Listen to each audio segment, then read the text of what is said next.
just what I needed for this film, the world's deadliest spider. I'm Denzi Klein. For many years now, I've been taking a close look at the secret lives of spiders, and my perception of them is a very different one. I'd like to invite you on a journey into the world of spiders. It's a journey that'll astonish you and perhaps change your attitude to spiders forever.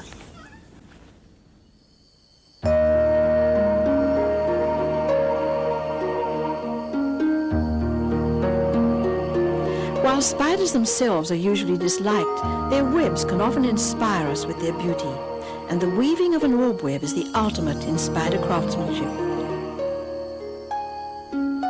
Long before the dinosaurs, spiders were already using silk to catch their prey, and it's from their first random snares that the classic orb web evolved.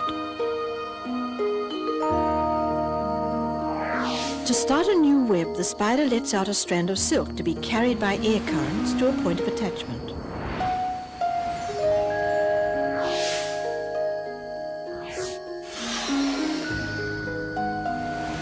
Once the line's caught, the spider can start her web. An orb web can take an hour or more in the making. Here it's compressed into a minute.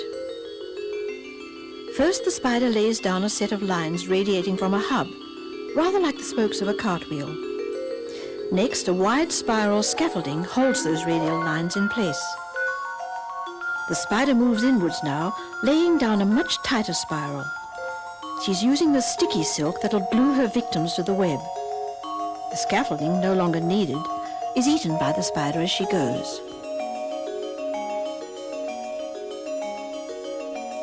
Given 400 million years or so, you can do a lot with 8 legs, a reel of silk, and a pot of glue.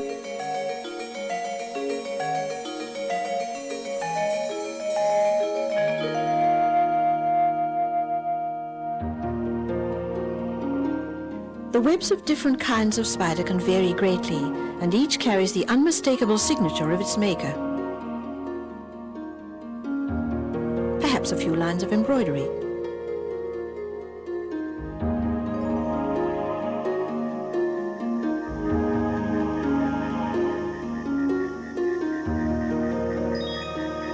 There's one spider that places more than embroidery in her web, and she uses her silk in a quite ingenious way. She's found in Australia, and her story begins at night on the leaf litter of the forest floor. The spider attaches a leaf to the silk thread that brought her safely down to the ground. Like a worker on a construction site, she hauls herself and the leaf up into the air. But what can a web-building spider want with a simple leaf? Why all the effort to get it several meters up to her building site? Well, unlikely as it seems, when the leaf's placed at the hub of the web, it'll form the spider's retreat or shelter. But not before she's done some work on it. The leaf curler actually uses a spider version of origami. As she weaves from side to side, the silk dries and shrinks, and it's the shrinking property of the silk threads that curls the leaf into shape. It's a job that can take hours, but spiders seem to have infinite patience.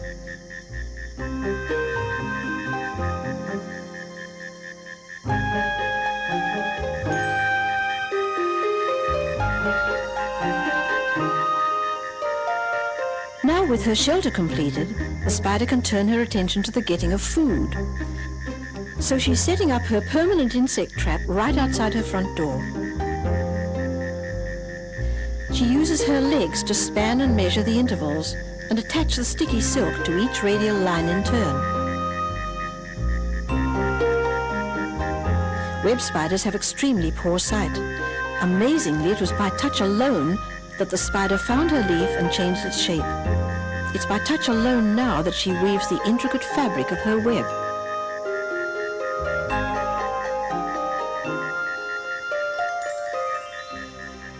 And there it is, the perfect web. A work of art to us, a deadly trap for insects, and for the spider, its only means of survival.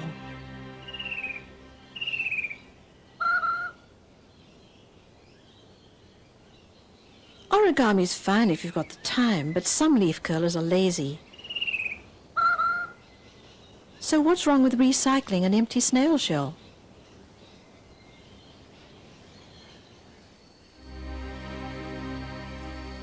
Spiders have other uses for silk besides making webs. This enormous ground-dwelling spider uses her unusually long spinnerets to weave a retreat.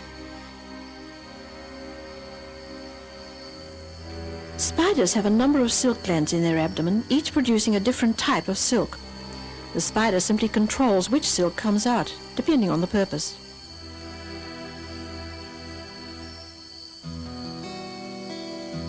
To make an egg sac, a sort of spider nursery, soft silk's used as a lining, while tough silk will cover and protect it.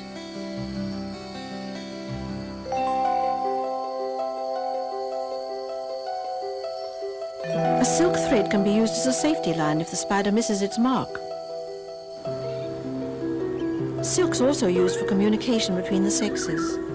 It can turn out to be a male's lifeline, as we'll see later.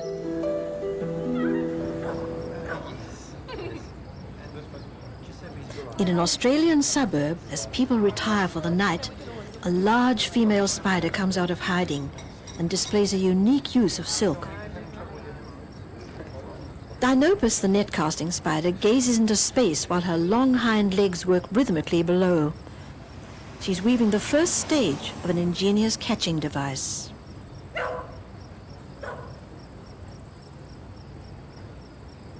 At a rate of about 200 strokes a minute, the spider combs out a special kind of silk with a row of bristles on each of her hind legs.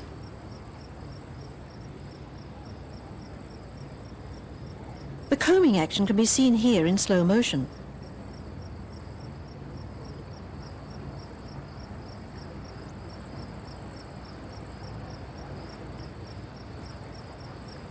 She attaches the finished threads and now starts combing with the other leg. What started as a ribbon of silk has now become a rectangular net. But how can a scrap of fabric no bigger than a postage stamp catch anything that would make a meal for a big spider? Well, appearances can be deceptive. It's the incredible elasticity of the tiny silk net that makes it an efficient catching device. The spider's ambushing spot is directly above an insect highway. Her night vision is 12 times more acute than ours, and she'll detect the slightest movement.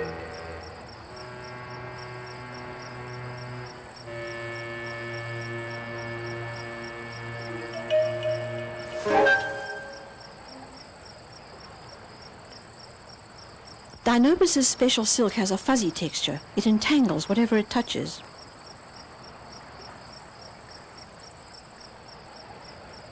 But this large ant has a ferocious sting, so the spider must immobilize it further.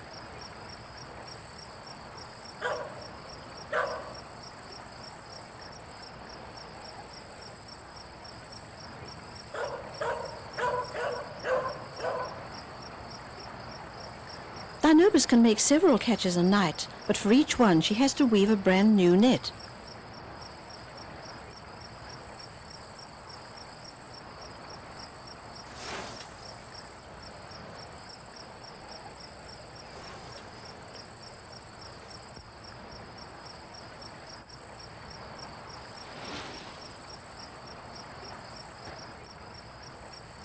Not all spiders hang about in the air to catch their prey. The earliest spiders lived on the ground and used ambushing techniques, as many of their descendants do today. Down under my feet there's a whole underground world of burrows and holes and hideaways. Among the inhabitants are the trapdoor spiders, best known for their skill at burrowing. The burrows are so well camouflaged they're remarkably hard to see, unless you know where to look. Most spiders live for only a season or so, but the spider I'm looking for could have lived safe and sound in its burrow for more than 20 years. Somewhere on this little patch of ground there's a secret door, a door with the best kind of security. It's virtually invisible. It's the hinged lid of a trapdoor spider. Let's see if she's home. At this time of the day, there's no risk of the spider jumping out. It's down at the bottom, probably wondering who's lifted the lid on its hiding place. Like all good security doors, the lid fits tightly enough to keep the spider's enemies out. A trapdoor spider's burrow can be more than a meter deep. It's lined with silk, perhaps for the spider's comfort. At night, the spider can detect the vibrations of passing insects with its feet, sensing with incredible accuracy whether a passerby is a potential meal.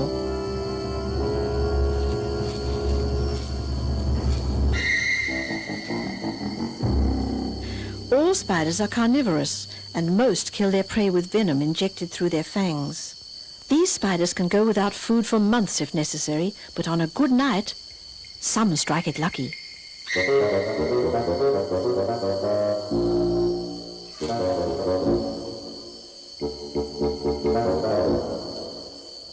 Trapdoor spiders and their close relatives are distinguished by large, downward-striking fangs. The venom's produced as droplets at the tip of the fangs and injected when the spider strikes. But it's the high toxicity of its venom that's made the Sydney funnel-web spider the deadliest spider in the world.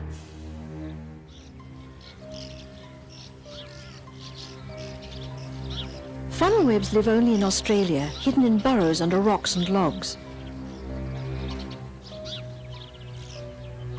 The natural prey of these spiders are the ground-dwelling insects that share their habitat.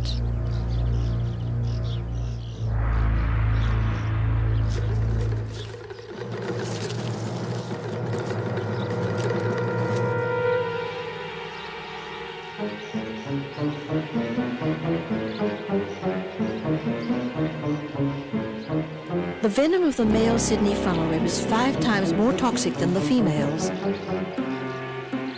It's because of his wandering during the mating season that he often comes into contact with people, and for some, the consequences can be deadly.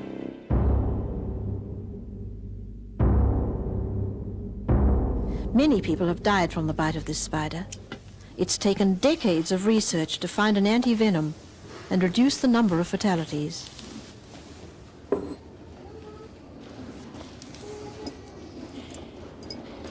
But this is still a lethal spider, and the problem is that Sydney gardeners can accidentally dig them up and set them wandering.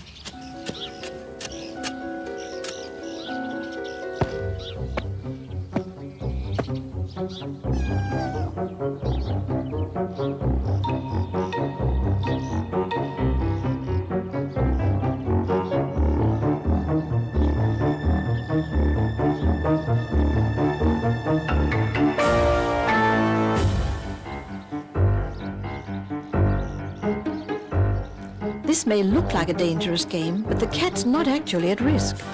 Among backboned animals, the funnelweb's venom is lethal only to the primate group, which is bad luck for people.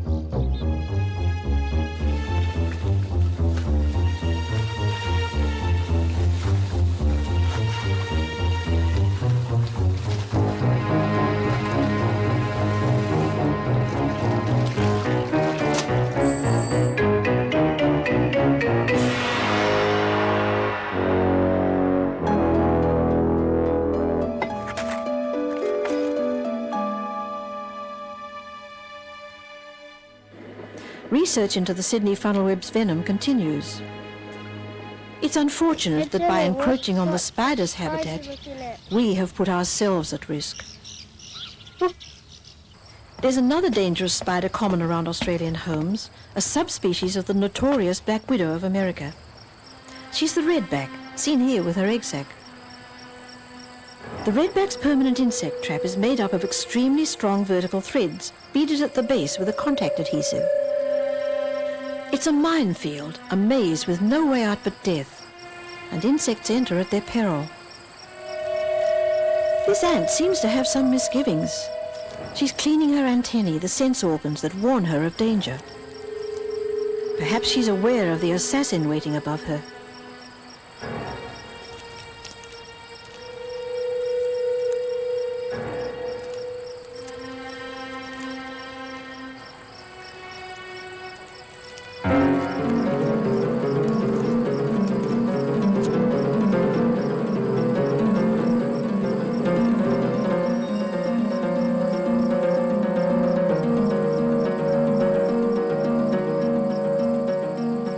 Laidback spiders and their relatives use a special comb on their hind feet to wrap their victims.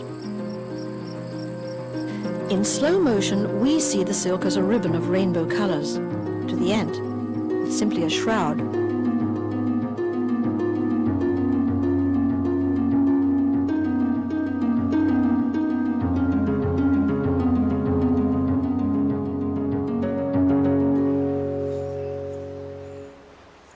In the course of evolution, when insects developed flight, the spiders followed them upwards, not with wings, but with all kinds of aerial traps and snares.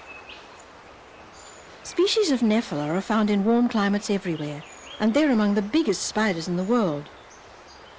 They often build their enormous webs in tropical gardens where exotic flowers attract large moths and butterflies.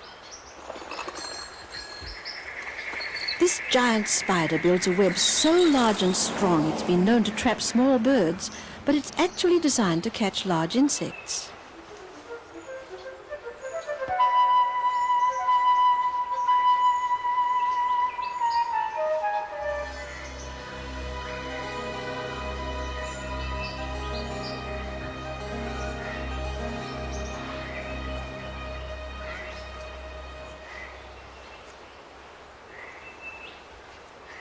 The spider has immobilized the butterfly's wings, but they'll form no part of her meal.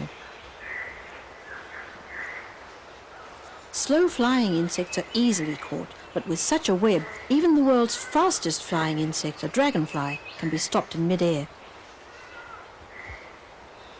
Spider silk may look fragile, but theoretically, if it were big enough, this web could stop an aeroplane in flight. There's something else unique about Nephila's web. These tiny spiders are permanent guests, squatters if you like.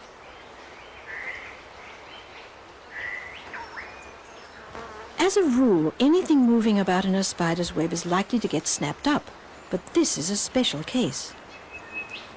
The little spiders feed fearlessly on the crumbs of Nephila's meals.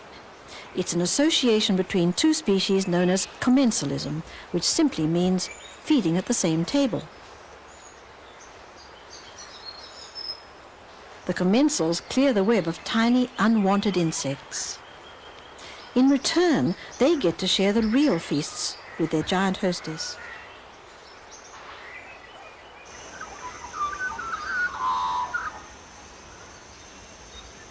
Many forest spiders don't make webs or nets to catch their prey. They depend more on speed. A tree trunk frequented by insects may be the venue for a small spider highwayman called Tama. But hers is no ordinary pounce and grab stratagem.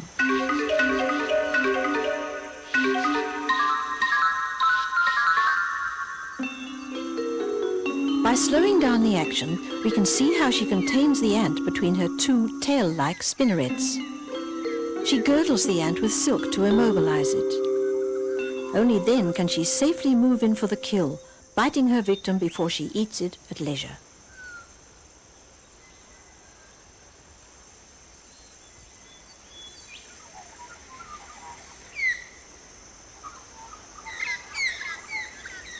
Tama's ambushing spot is also the retreat where she lies up by day, protected by her low profile and camouflage colors.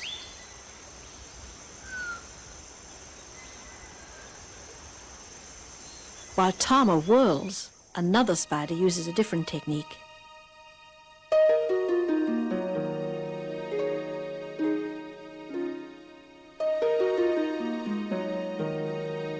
Jumping spiders cross the open spaces of their small world by leaping, launching themselves at high speed with their front legs. If a spider lands short of its mark, it'll swing safely back to its starting point.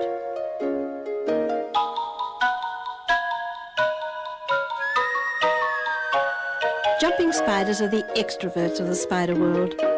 2 of their 8 eyes are enormously enlarged for daylight hunting. It's the 2 big eyes that make these spiders seem less alien than most.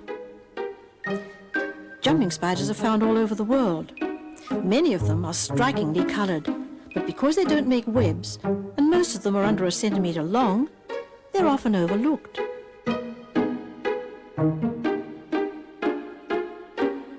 Jumping spiders seek their insect prey on plants. A sunbathing fly can be a real challenge.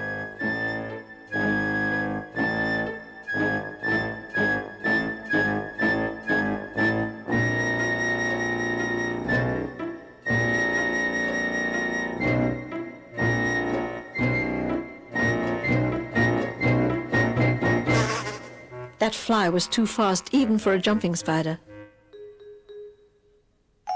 But jumping spiders are efficient predators, and they'll even tackle other spiders. Once their keen eyes have spied a potential meal, it's just a matter of time.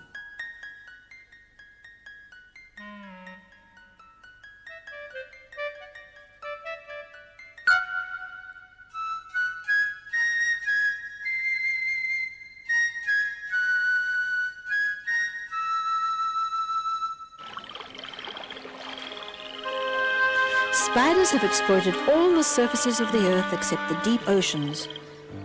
But all over the world, in freshwater ponds and streams, there lives a spider that actually includes fish in its diet. Dolomedes, the fishing spider, is an angler that uses no bait and, surprisingly, no silken fishing line. The hairs on the spider's legs act as hydrofuges or floats. They prevent the spider from sinking through the surface film. While fish swim below, the spider peers down at them. For him, one small fish is as good as a feast. When the spider dives, it's the hairs on his legs, now covered with air bubbles, that bring him back to the surface. So he dries his legs carefully between dives. The little fishes see the spider's distorted shape above them, but show no fear. And that's their undoing.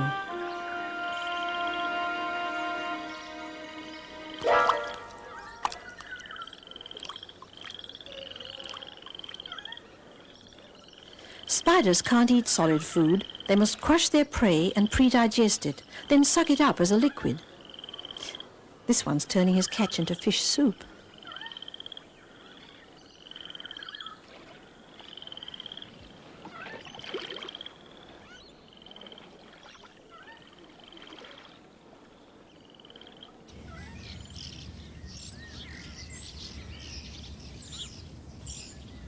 Flowers attract all kinds of flying insects, so it's not surprising there are spiders around to prey on them. What is surprising is the kind of trickery used by some of these masters of deception. A garden like this can seem very pleasant and peaceful to us, but for an insect, it can hide 1,000 perils. Any flower could conceal a predator waiting to pounce, and if you're as small as an insect, a spider like this can seem much larger than life. Speaking of size, here's the true size of the flower spider. Flower spiders are found globally. They don't use webs or traps to catch their prey. They use their wits, and the flowers become their innocent accomplices.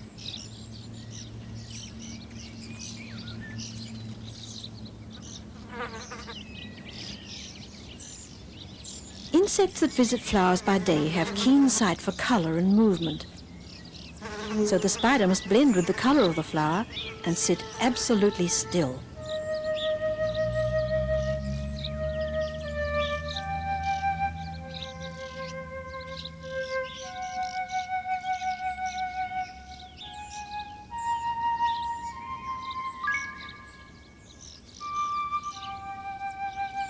A flower spider may have to wait days for a suitable catch to arrive, and even then it won't make its move until the victim's at the precise striking distance.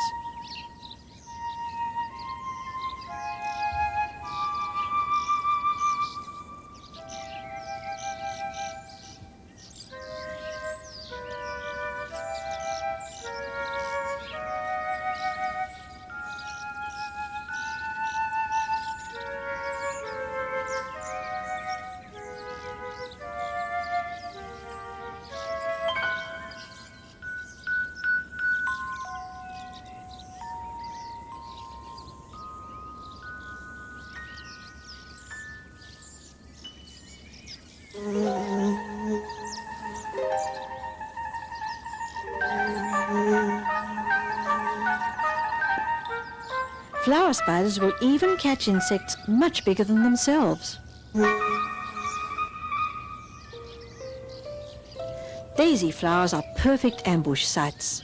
The tiny yellow florets provide a feast of nectar. They invite prolonged visits from many kinds of insect or potential victims for a lurking predator.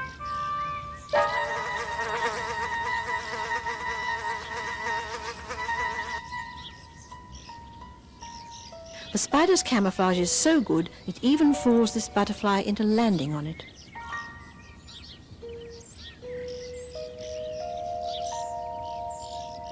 For many spiders, camouflage is effective not just for attack, but as a defense against keen-eyed predators.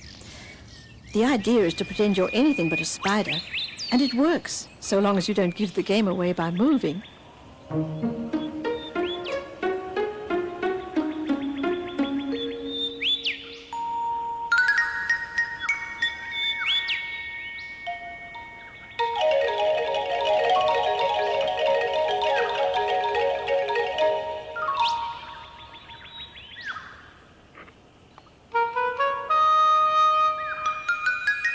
Any lump or bump on a tree may turn out to be a spider. This one looks like a bit of debris until it walks away. We ourselves can be as unaware of the spider's amazing deception as their predators are. Believe it or not, there's a spider in this picture.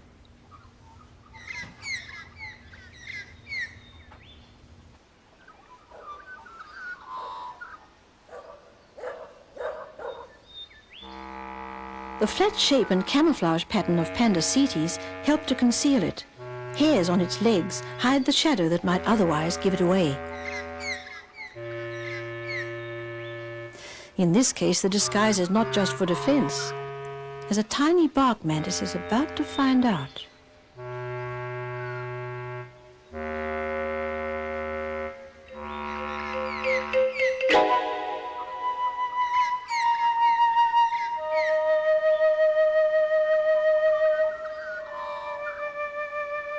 Some spiders do more than look like their surroundings. They actually look like their prey.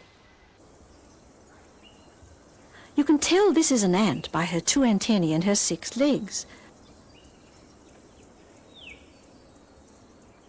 But she has a double, a spider. The spider has 8 legs. It waves the 2 extra ones about to imitate the ant's antennae.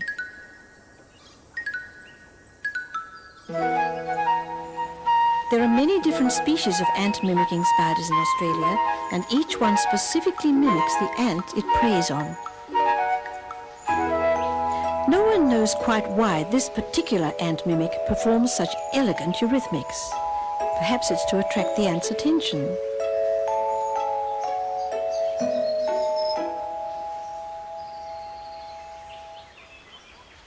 This spider resembles in almost every detail the tree-dwelling weaver ants of tropical Australia. It lives in the ants' territory and preys on them exclusively. The spider has the advantage of being able to hang safely on its silk thread while it feeds on its victim.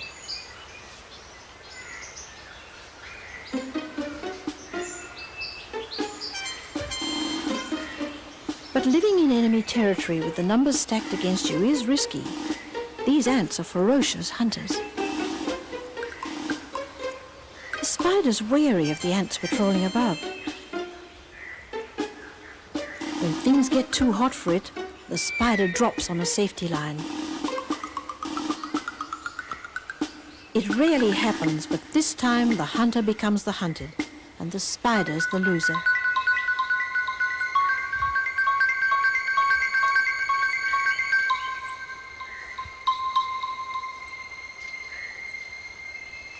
It's one thing to look like your victims, but mimicry can take much stranger forms.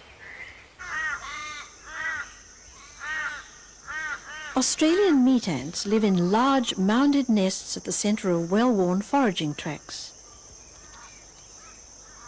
Alongside their trails and nowhere else, a strange little basketwork structure can sometimes be found. It's like a miniature lobster pot, and it's made by a spider unique to Australia that feeds only on these ants. Not surprisingly, it's called the lobster pot spider.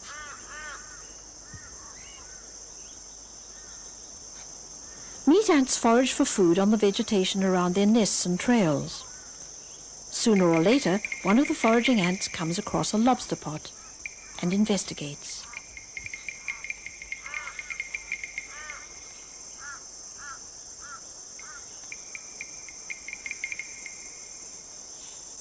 But what's this? Perhaps the spider simply wasn't hungry.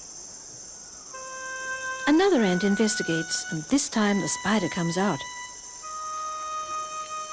She seems to be tapping out a message the way two ants would do it. They're greeting on meeting. But the ant doesn't respond, and the spider retreats. Never mind, there's no rush, and there are plenty of ants around.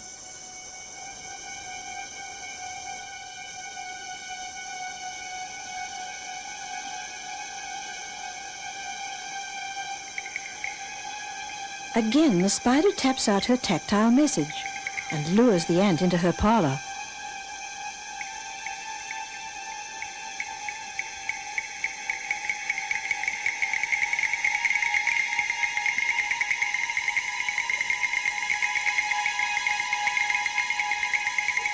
There's no mistake this time. The unsuspecting victim is seized by the neck, and the spider gets her meal. The question is, has this spider cracked the code of ant communication? Until we ourselves learn the language of the ants, how shall we ever know?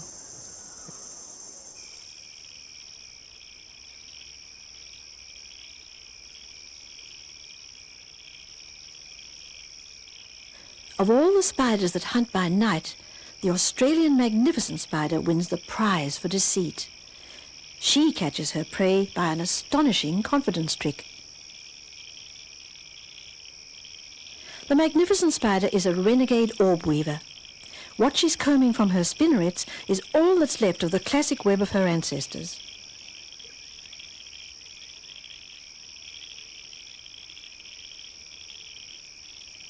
The single thread she dangles looks like a fishing line beaded with sticky drops. But the chances of catching a flying insect with it seem pretty remote. What's more, this spider is a gourmet, feeding only on male moths of a particular kind. Incredibly, the spider lures her victims with the same scent the female moths use to lure the males for mating.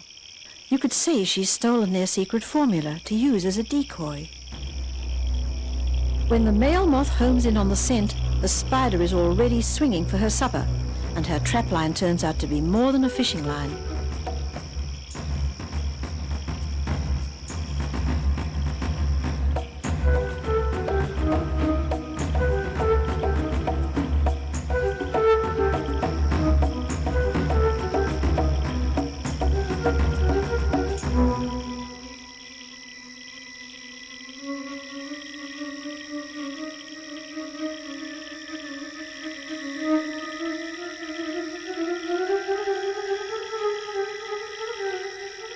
So the spider gets her supper, but the moth ends up in the arms of a very different female from the one he set out to meet.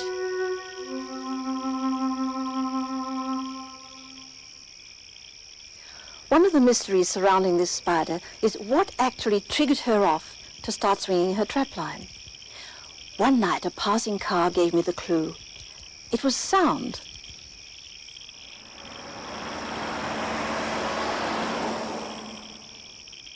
So I thought I'd try out some other sounds.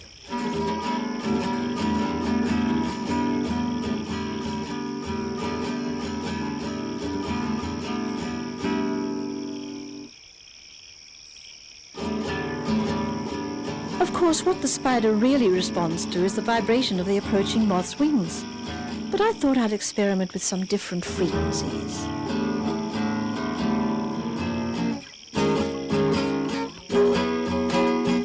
Well, that seemed to work all right. Now I'll just try humming.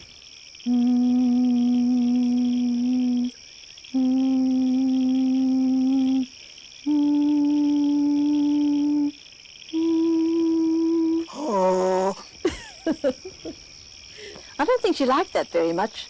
She's folded up her trapline and eaten it. The sex life of spiders is truly remarkable.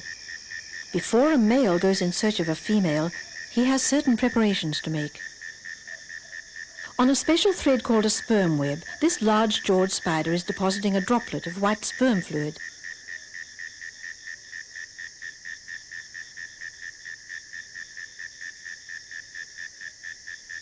The fluid comes from the spider's genital opening, halfway along his body.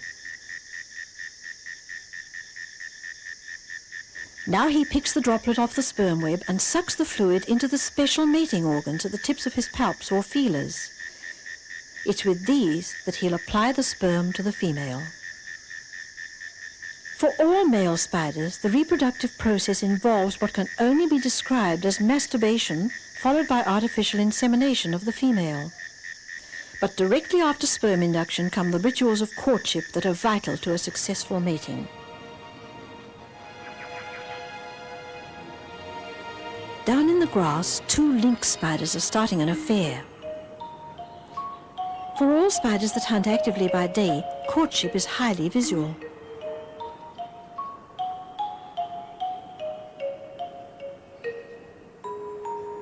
The female lynx spider eyes off her suitor.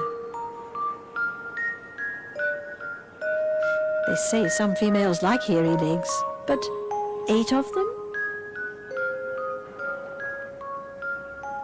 The female won't respond until he's identified himself with the correct signals as one of her own kind. The male uses his conspicuous black palps to indicate his intention to mate.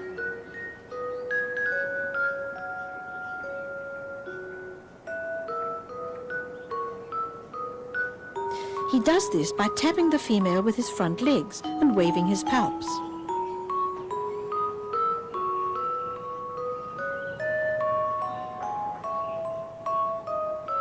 She seems to lead him on and then change her mind. Maybe it was his legs.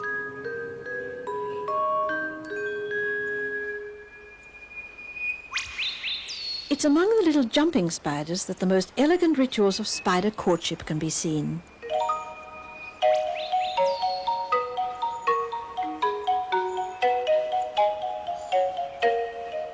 This little female from the tropics can probably recognize her potential mate at a distance by his black face and white side whiskers.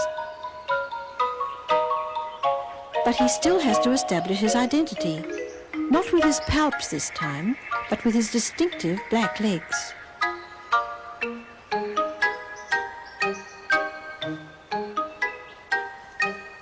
First, he has to get the female's full attention, and that's not easy.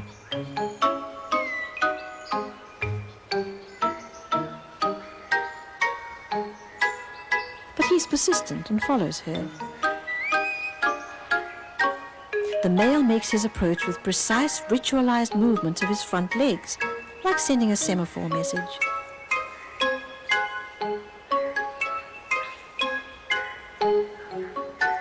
But the female plays hard to get.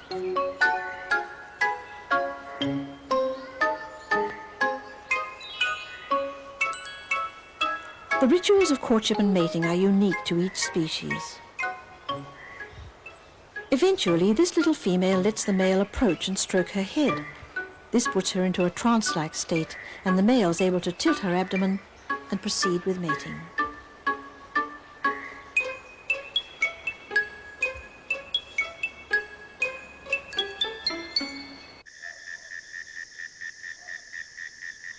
Spiders are highly sensitive to touch and vibration, and communication between males and females is usually tactile.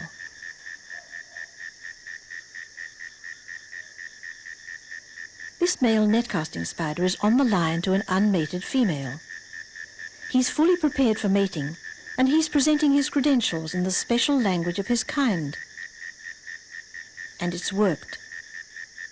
This tangle of 16 legs means the females accepted him. It looks a bit of a mix-up to us, but the spiders know exactly what they're doing.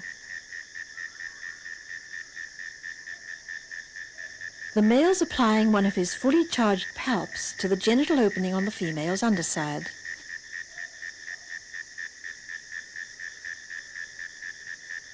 Part of his palp swells like a balloon as he pumps the sperm fluid into her under pressure. Meanwhile, the female simply gazes into space. Perhaps she's thinking of England. The coiled duct or embolus that transfers the sperm is withdrawn from the female and retracted back into the male's palp. The whole process will be repeated with the other palp.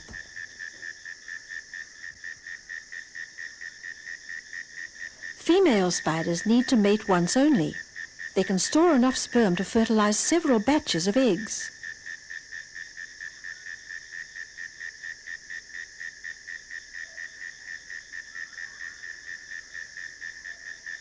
Males can mate several times, and this one's cleaning his palps in preparation for his next mating.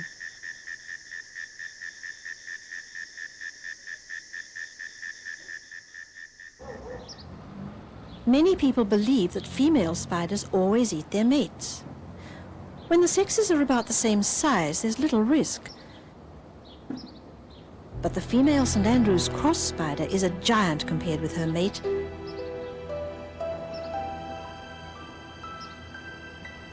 And the male that courts her courts death. When a male spider approaches a female on her web, he takes his life in his hands. He must quickly identify himself as a male rather than a meal. To start with, the little male sits very still on the opposite face of the female's web. He's made a hole in it so he can slip around to her side, but make a dash for safety if she attacks. Now he certainly seems to be risking life and limb to convey a message to the female. The message goes something like this. Look, I think you're a very lovely lady, and I want you to know I'm your kind of guy, and we're going to get on just fine together, so long as you promise to keep your mouth shut. If she doesn't bite his head off for that, he'll go on to the next phase. His object now is to lure her onto more neutral ground, the outskirts of the web. He plucks at the silk thread, playing a tactile serenade that she hears with her feet. She comes out to him, and they mate. But there's something sinister going on behind the male's back. Why is she pulling out that ribbon of silk? It looks as though he might be in trouble. He senses danger and leaps away, but not too far. The experience seems to have left this spider a little unbalanced, not from shock, but because he's only got 7 legs left. The female's eating the 8th one. The drive to reproduce is strong, and the male makes another approach. If he's lucky, he'll succeed. If he's even luckier, he'll survive.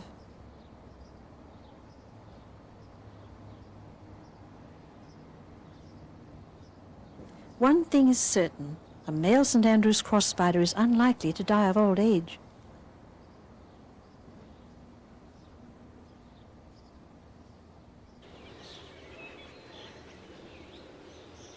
While some female spiders show a certain lack of affection for their mates, when it comes to motherhood, it's quite a different matter. Take wolf spiders. It's not easy to look in on their family life. They tend to shut the door in your face.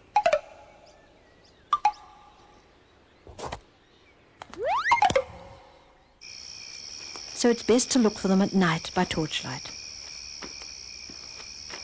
Spiders of all kinds seem to come into their own after dark. Webs are everywhere. But the spiders I'm looking for will be on the ground.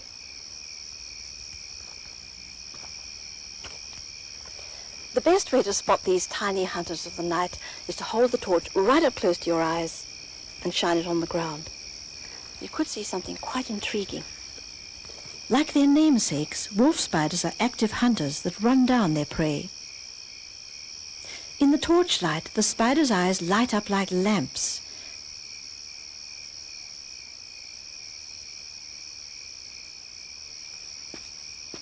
It's their 2 large eyes that catch the light, the ones that give them their excellent night vision. When you get as close as this, you can really see how big those eyes are. But there's something even more remarkable about wolf spiders. The females show a degree of maternal care that you simply wouldn't expect among spiders. Like all spiders, the female encloses her eggs in an egg sac, a cradle lined with the softest silk.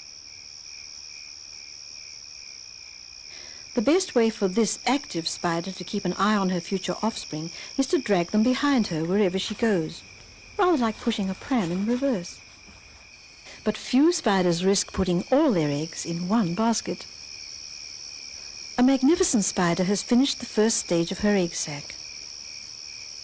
Now she's laying her eggs, pouring them out like water from a tap. She can lay several thousand eggs over a single season. Now she has hours of weaving ahead of her before the eggs will be safely enclosed. Every species of spider makes a different kind of egg sac. The netcaster rotates hers as she weaves. Both male and female spiders have silk glands, but only females can produce the silk used for egg sacs.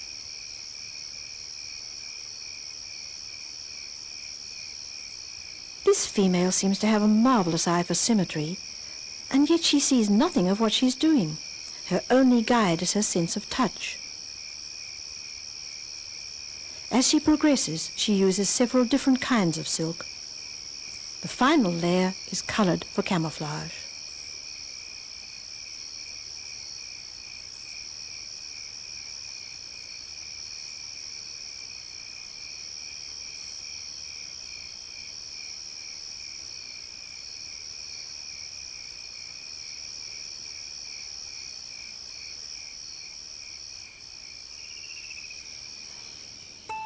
Like a jewel box, a spider's egg sac is opened to reveal emerald green spiderlings.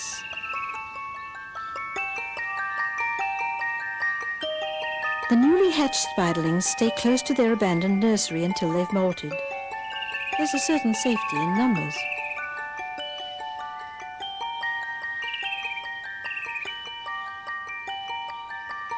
These young spiders have spent the first few weeks of their life cushioned against the elements and safe from predators.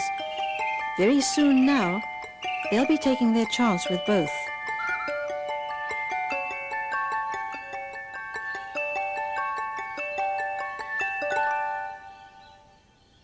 Female huntsman spiders have a strong protective instinct.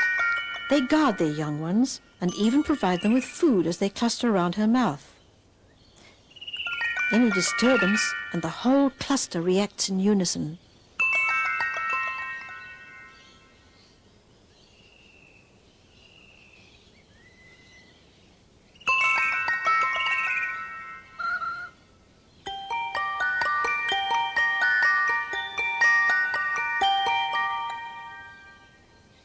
The wolf spider we saw trundling her egg sac behind her carries maternal care even further. It's she who breaks open the egg sac to let the hatchlings out. And now, wherever she goes, her spiderlings ride piggyback, clinging to special hairs on her abdomen.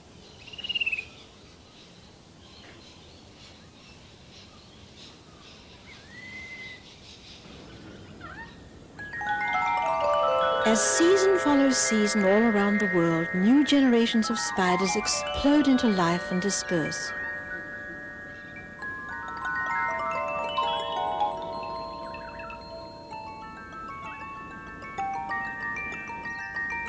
Many will span the spaces of the earth using silken bridges. Others will launch themselves into the air to be carried far and wide. They've even been found as high as 30,000 feet. Most of these young spiders will live only briefly, preyed on by birds, insects, and even their own kind. Those that do survive will need no apprenticeship in the crafts of survival. A baby magnificent spider already swings her trapline like an expert, though she's smaller than the tip of my finger.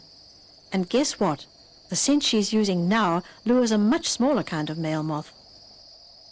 A young net-casting spider makes a perfect miniature net. A tiny orb-weaving spider, a born engineer with a genetic blueprint, is making its very first web. but it's not easy when there's interference from the sidelines. Getting sorted out in a confined space with so many siblings around can have its problems.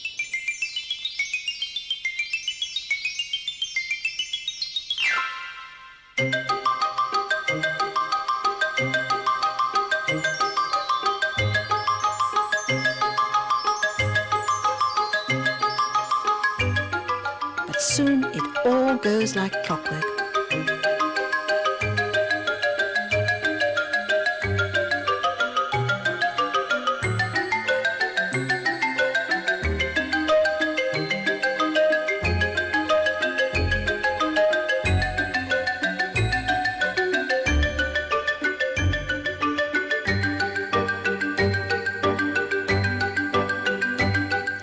Spiders will eventually spread out into their separate territories. Spiders generally are an antisocial lot. You could call them arachnophobes. But there's one striking exception. In the tropical forests of Australia, New Guinea and Polynesia, a large spider called Certophora builds an enormous communal web.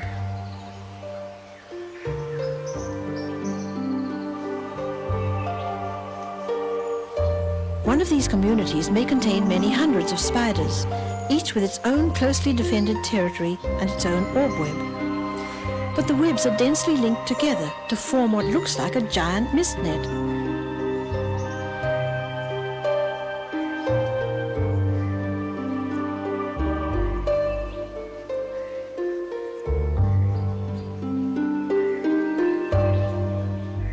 When the Certophora spiderlings hatch from their egg sacs, this beautiful floating city becomes their permanent home.